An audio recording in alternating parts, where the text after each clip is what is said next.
Hello friend, তোমরা কেমন আছো? আশা করি সবাই ভালো আছো। আর আজকে একটা মাছের রেসিপি, লোটে মাছ যাকে বলে, মাছটাকে বানিয়ে তোমাদের দেখাবো। লোটে মাছের ঝাল বলে। মাছটাকে একটু ধুয়ে পরিষ্কার করে লবণ হলুদ মাখালাম, আর ওর মধ্যেই সব মশলা মাখিয়ে নেবো।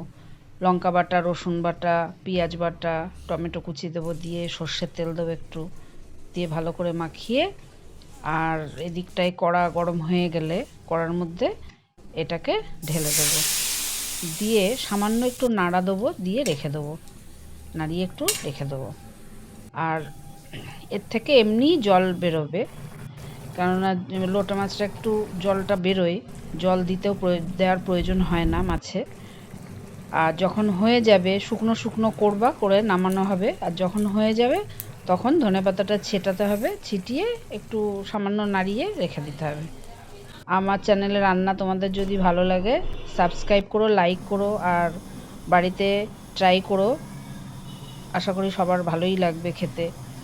আর যদি চ্যানেলে রান্না ভালো লাগে, কমেন্টেও জানিও, তাহলে বুঝবো কেমন হয়।